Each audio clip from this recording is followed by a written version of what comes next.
Hello friends and fellow collectors, thank you for joining me for another Diecast Emporium video. In today's review, we're going to be taking a look at not one, but two of the 1/64 scale DCP by First Gear Kenworth W900L day cabs with East Manufacturing Michigan Series 31 and 20 foot end dump trailers. Obviously, the longer trailer is the 31 foot. The shorter trailer, or the pup trailer at the back, is the 20 foot. The two different livery sets or color combinations that we're going to look at today are the light blue and white, which is this one. That's item number 60-1633. And then the Viper red with silver, which is the bottom one, and that is 60-1632. Both of these sets retail for roughly the same, which is around $180 US, which, to be fair, is not an insignificant amount of money. But these are very detailed, very functional trucks, and the fact that you basically get two trailers for the price of one is a bonus in my book. But you guys will be the ultimate judge. You let me know what you think down in the comment section below. We're going to move on. Both of these were supplied for the single purpose of a video review by my good friend Drew at the Construction Diecast store. There will be a link to both of these in the video's description. All you have to do is click on one of those links. So if you're interested, click on one of the links. All right. The dimensions of these, obviously, you can tell they're pretty long. End to end and connected together, you're looking at roughly 14.5 inches long, 2 inches wide, and 2.5 inches high. All right, since they are both the same in terms of packaging, let's unbox the blue one. You can look on the bottom. There's the telltale sticker of where I got mine from, DCP by First Gear. And then over here is the aforementioned item number, description, and then the color. All right, pop one side open. Oh, here's the back of the box. Again, all of these DCP by First Gear boxes are very similar. All right.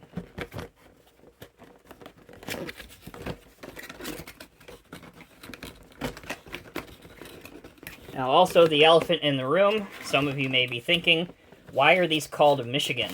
Well, if you've ever traveled to Michigan, you will frequently see this type of setup. I don't know really what the reasoning is exactly why they have so many wheels, axles, and why they're set up like this. I would presume it has something to do with the laws and regulations of the state of Michigan, but I don't know. But you also see trucks like this in Canada. So here is the back trailer, the 20-footer. There's that one. Here's the main trailer, or the part of the model that's in the middle of the three-piece set. And then last out of the box is our Kenworth W900L. The only other thing in the box is a bag containing a few extra parts, and what you get is a extra set of mirrors, and then the silver pieces, which are really hard to see. They look exactly like these. These are what I call the tarp blocks. I'm not sure what the technical term is, but that's essentially what they are used for, so that's what we're going to call them. All right, and with that, your model is out of the box and ready to be displayed. All right, let's work on getting our truck assembled. So let's drop the kingpin into the fifth wheel on this one. Pretty straightforward. Also, if you want to, here's the piece I mentioned, the tarp block. On the front, you can see I already have one on right here. There's a hole here, and then it connects to this front portion of the tarp. I'll take it off so you can see what it looks like. There you go. There's the aforementioned hole, and there's where it goes in on the top. So we'll leave that up for now. And there's another one on the corresponding front of the other small trailer. So let's hook our 20-footer up to our 31-footer. And there is a single loop hook here at the back, and you just drop it in. Like so. And there you go. Once you're hooked up, you're ready to go. With our truck fully assembled, let's begin by taking a look at the details. We'll start off with the tractor details. You can see that the paint job on the blue one in particular looks very, very sharp.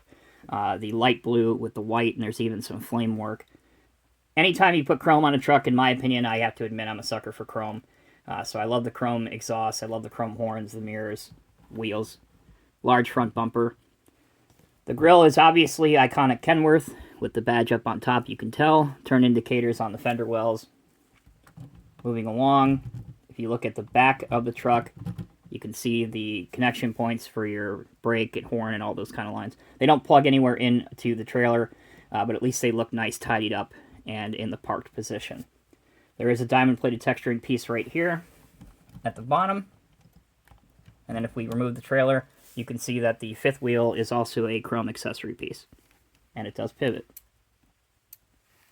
Looking at the back, there's your Kenworth mud flaps. Again, I know they're a little bit hard to see. Hopefully the camera at some point will focus. There we go. You can also see the lights that are painted on. Looking at the chassis, it's a dead giveaway that there is working steering on this truck as well. And you can see the tread pattern on the wheels. The doors don't open to the cab, but the hood does. And if you open it, you can see a detailed motor inside with some individual components. Alright, that is the tractor. Let's take a look at the bigger trailer first. So as I said before, we have the latch that's on to lock the tarp down. Removing it, pretty easy, just be careful, pull it off. And then once you remove it, you can pull the tarp back and look down inside the belly or the body of the dump box. You can see the chrome separator pieces here too, which I like. Just adds a little bit of detail and depth to it. Let's unhook the rear portion real quickly. And that'll give us a look at the back of the trailer. You may have already spotted this earlier, those keen-eyed viewers of you, but there is a working rear hatch at the back that actually does open and close. You got to be a little bit careful with it, but you can move that along. You can see the east decal at the top, east mud flaps on the bottom, lights, and your DOT striping. Moving along to the other side of the trailer, you can see all 5 axles. You can't because my finger's in the way. There you go. Now you can see all 5 axles. And then here's what the base looks like, the chassis side. You'll also note that the landing legs can be raised or lowered.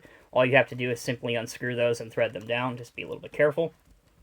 But the main part of any dump trailer that we want to test out and see how it works is the dumping angle and height. As you can see, it is off the screen and it is spectacular. I couldn't ask for anything more. Also, the main hydraulic ram, that is a metal piece. It's not plastic, so it's not going to deflect down. Back of the trailer has your swing gate or your tailgate that opens as well and also closes. Putting it back down closes the tailgate automatically. Basically the same on the smaller trailer, the modeled, what did we say it was, 20-footer. Here's what the back looks like. Again, it has that hatch. This one is in the down position. And your 3 axles, including your, I think they call this a bogie. And then here's your dumping angle on this one. Not bad.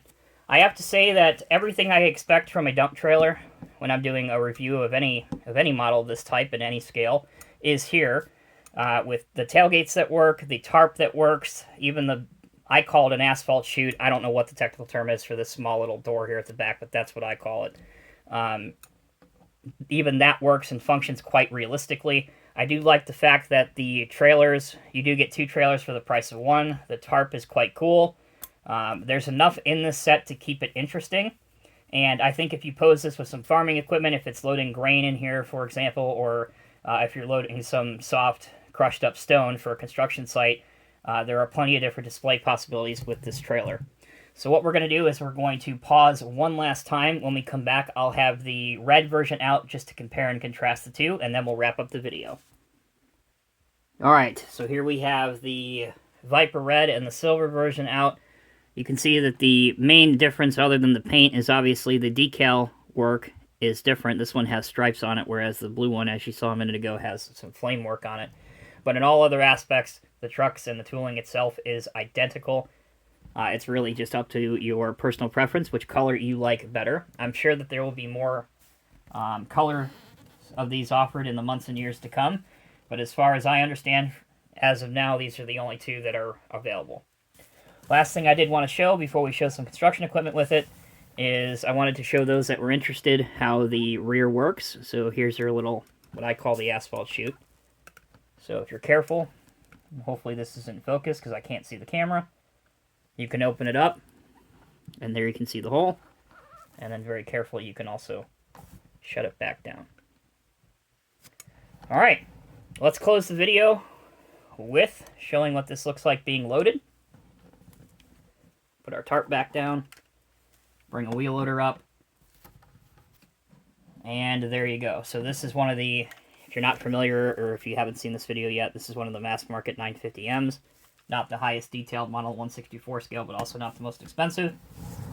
And as you can see, it is high enough to get over the side, either angle, and actually makes quite a good pairing for the two.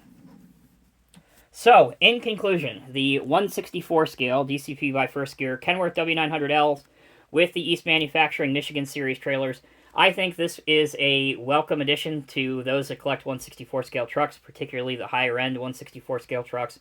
It is kind of cool to have a trailer such as this, something different, not your standard just everyday old end dump trailer or bottom dump trailer. This will definitely add some diversity to your collection, which is important.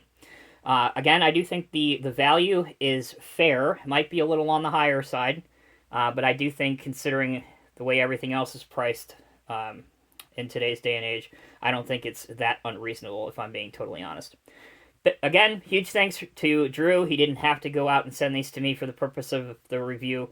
But I really appreciate him doing that, and I hope that you guys do as well. So thank you all for watching. Until next time, take care, be well. I'll see you in the next review.